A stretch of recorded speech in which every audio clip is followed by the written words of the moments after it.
Bonjour, c'est Sibi Ogawa. Voici une nouvelle vidéo de speed painting.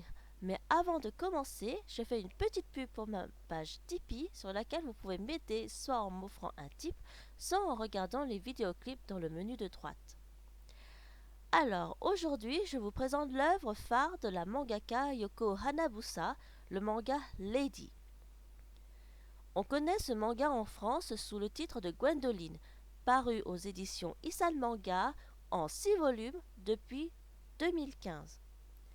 Gwendoline, c'est aussi le dessin animé diffusé en 1989 dans l'émission Youpi, l'école est finie de la chaîne La 5.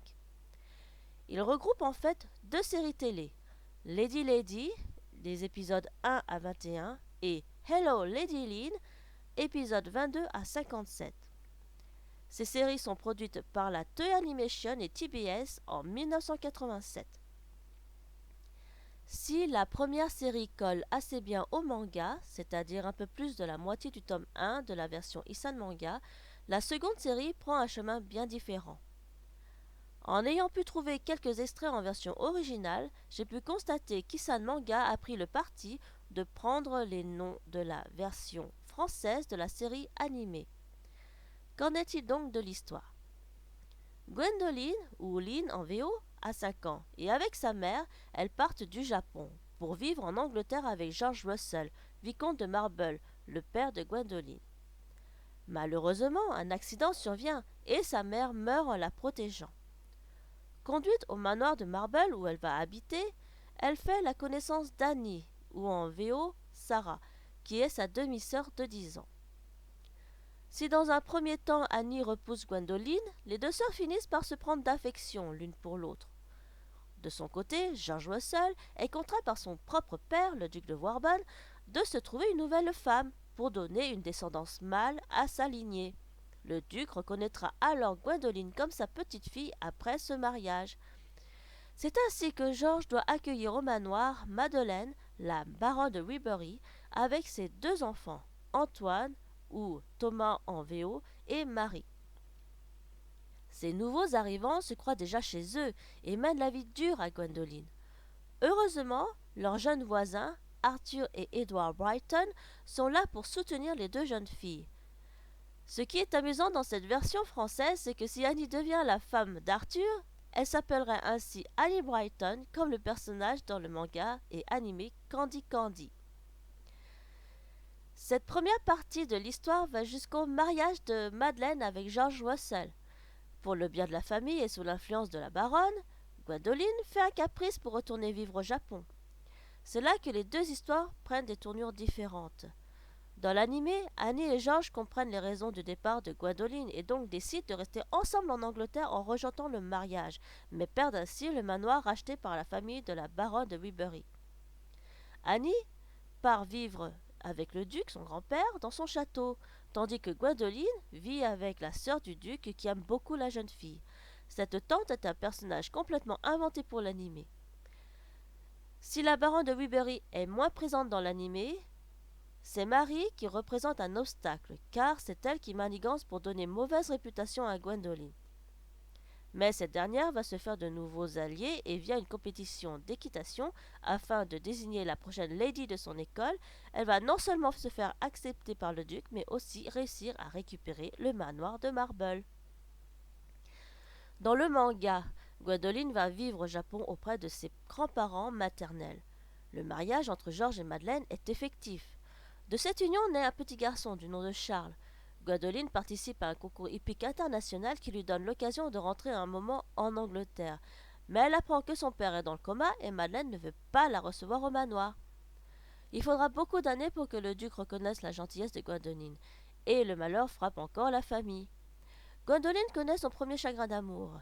Annie se marie, et donc beaucoup d'événements vont faire mûrir l'héroïne, et le tome 6 du manga se termine quand elle atteint ses 16 ans. En 2009, la mangaka Yoko Hanabusa écrit la suite des aventures de Gwendoline sous le titre de Lady Lynn. Il y a 2 tomes. Moi-même, je ne saurais dire comment cela se termine. Peut-être avec son mariage.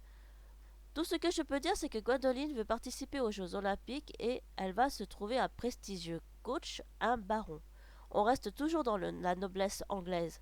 Gwendoline se montre de plus en plus éblouissante et le nombre de ses fans et prétendants ne fait qu'accroître. Il serait bien qu'Isan Manga traduise aussi cette suite pour les fans de Gwendoline, pourquoi pas pour les 30 ans de la série en France cette année. Ceci dit, je ferai quelques reproches à la version française d'Isan Manga. En effet, j'ai pu remarquer au moins deux petites erreurs de traduction, les phrases ne correspondant pas du tout à la personne qui parle. Bien sûr, ce sont des erreurs assez minimes et compréhensibles.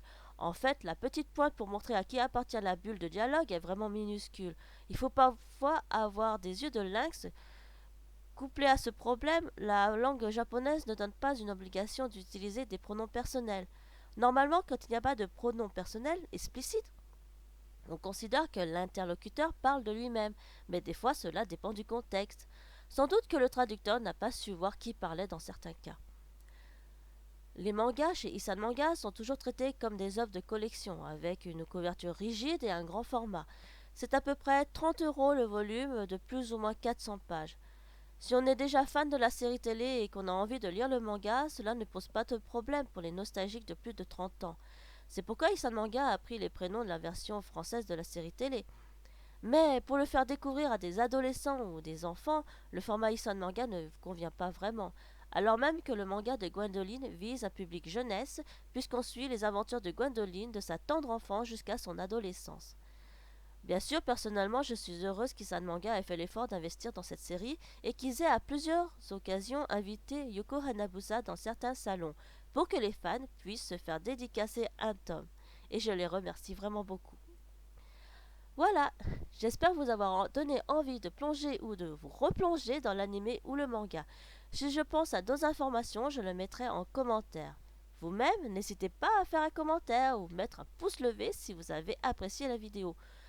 Petite question pour vous, quel manga ou anime aimeriez-vous que je fasse pour une prochaine vidéo de speed painting? Voilà, vous pouvez me suivre sur Facebook et Instagram pour voir de nouveaux dessins. Les liens seront en commentaire. Les prochains salons que je ferai sont en septembre. L'Another Convention les 7 et 8 septembre, puis le Festival de la BD d'Ambière les 14 et 15 septembre. Mon manga Dryac Legend y sera disponible. Il est l'heure de se quitter. À bientôt. Bisous.